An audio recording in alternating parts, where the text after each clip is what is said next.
Those who are full of years should be full of grace and goodness in their man, renewing more and more as their outer decays. I think that last part's an important part.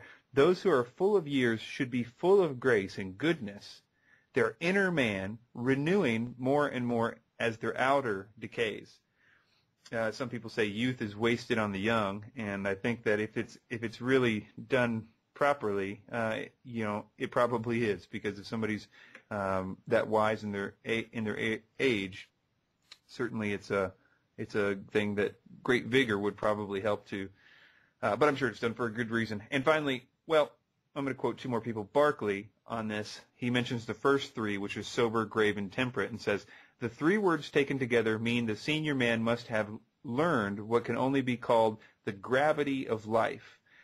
A certain amount of recklessness and of unthinkingness might be pardonable in youth, but the years should bring their wisdom. One of the most tragic sights in life is a man who has learned nothing from them. And then finally, Guzik, commenting on patience, he says, patience is the great ancient Greek word hupomone. It means steadfast and active endurance, not a passive waiting.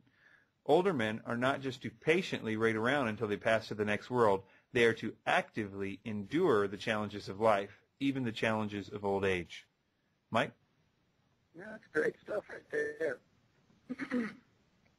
Let's move on to verse 3. Titus chapter 2, verse 3. Older women likewise are to be reverent in behavior, not slanderers or slaves to much wine. They are to teach what is good. The first thing that older women are to be is reverent in the way that they live. The word translated reverent occurs only here in the New Testament.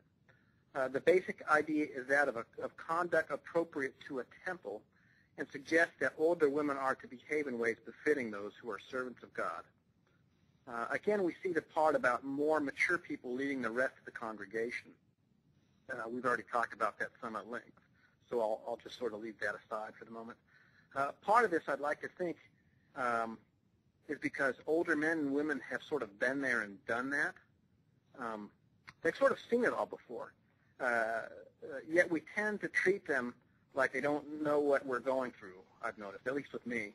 I've noticed myself saying things like, look, you're old, so I know you aren't privy to these kind of temptations or problems, or you've never experienced this. And when we do that, we tend to miss the point of their experience. It's also interesting to see what Paul recommends the older women not to be. He says, don't be slanderers. Talking behind another's back is just one of those things that some people just can't stop doing. Yet this kind of thing is what you see all the time in church, despite Paul mentioning it explicitly here. Along these lines, it's instructive to note as well that the word here for slanderer is diabolos.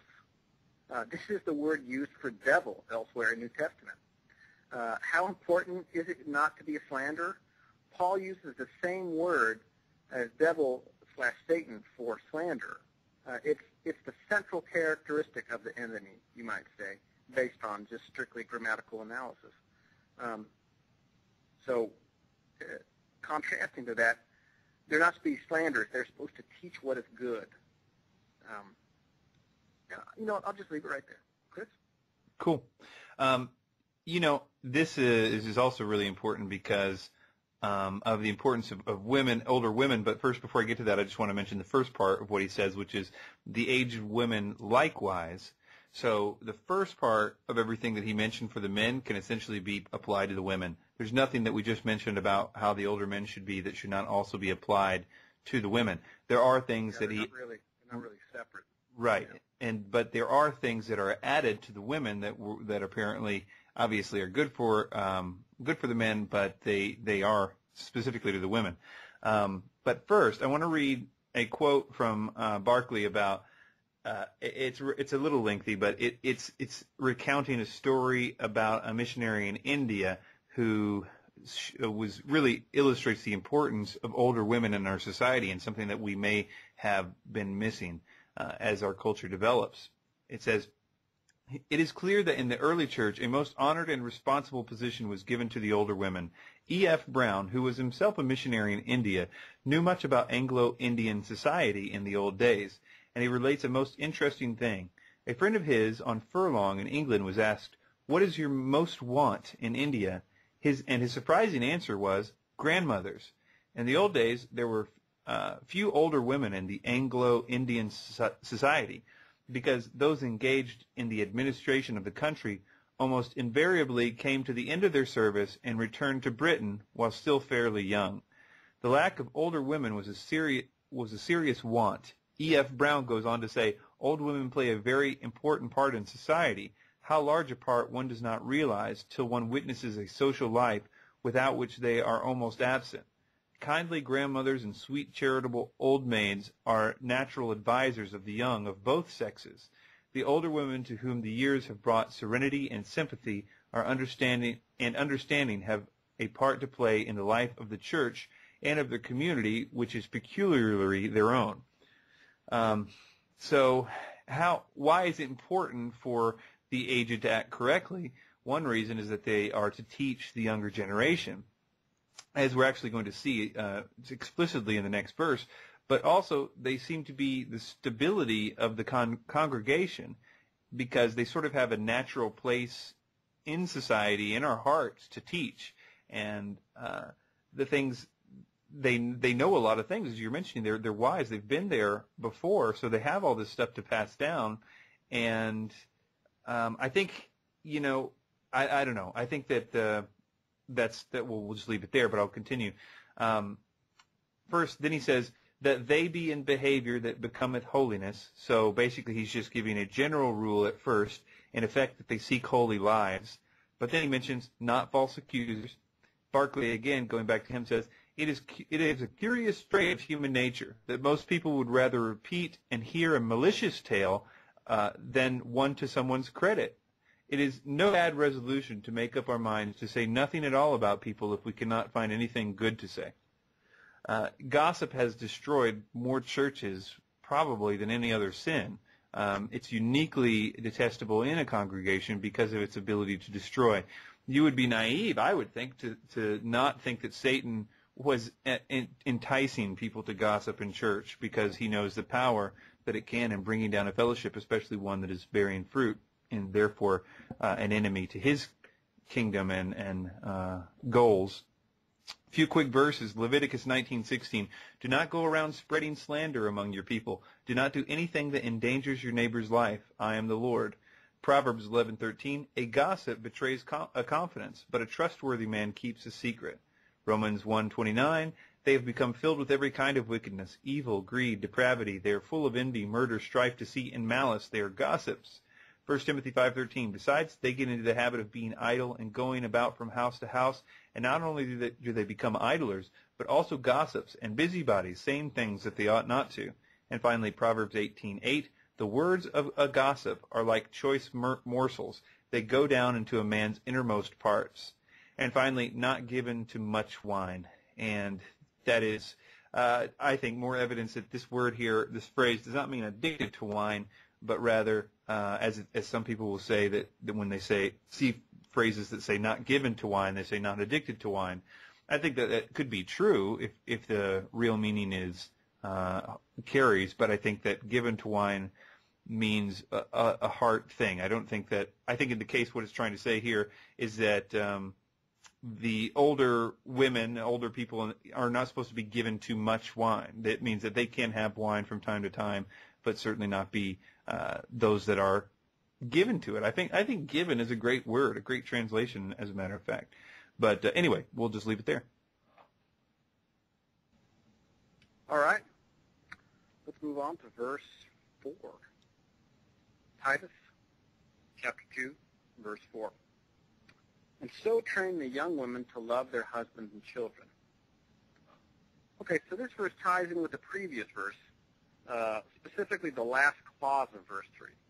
They are to teach what is good. Older women are to be examples to the younger. The older ones had the benefit of the experience of living life, and usually have a longer life following the Lord, although that's not always the case, obviously. They are to be examples to the younger women, people to look up to, as both Chris and I have mentioned. It's important to note that the attacks, as Chris also commented, that the attacks of the enemy sometimes come at males and females in different ways, with men being out too late, being drunk, fighting, given to violence. You tend not to see women sort of like given over to violence. Women, at least according to this, and I would agree, had slandering others as sort of a problem to contend with, gossiping, I suppose. Although, they're not separate necessarily. Within this verse, women maybe tended to not love their husbands, to not love their children, which was certainly a cultural thing there on Crete. The gospel was not there to overthrow existing social and societal structures. It was there to replace them with a new ethic.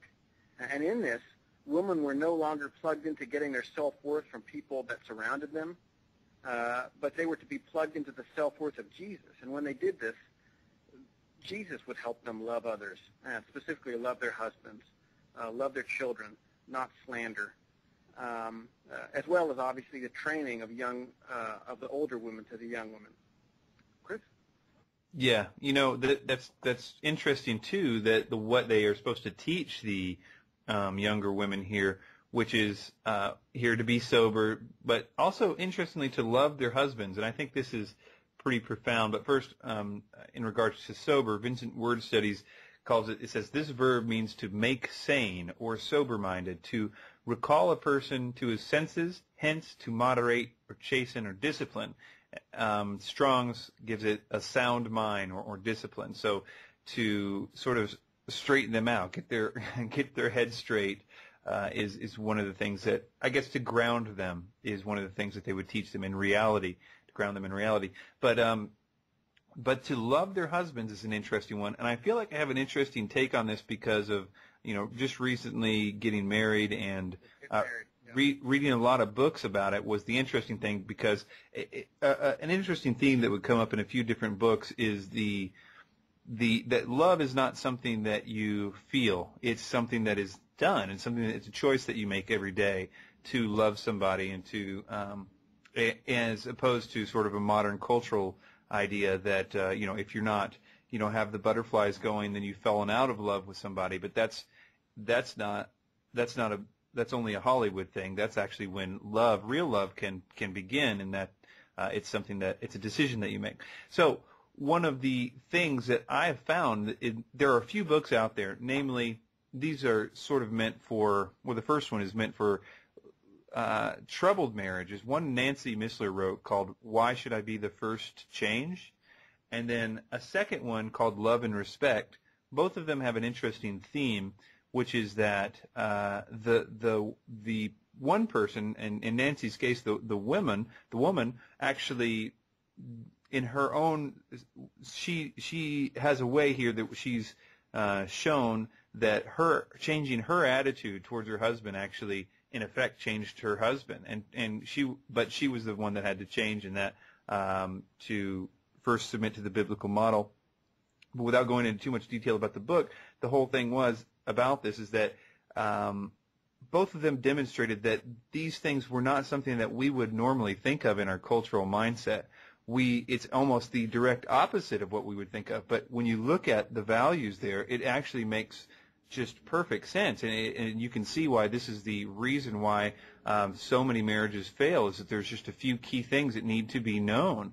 And now we sort of, these books that like Love and Respect or Why Should I Be the First to Change end up being the place of what these older women in the congregation once had, that they needed to be taught how to love their husbands, because it's not something that that kind of love happens very, very easily. So I guess that's that's all that I have for that one. Okay, good stuff.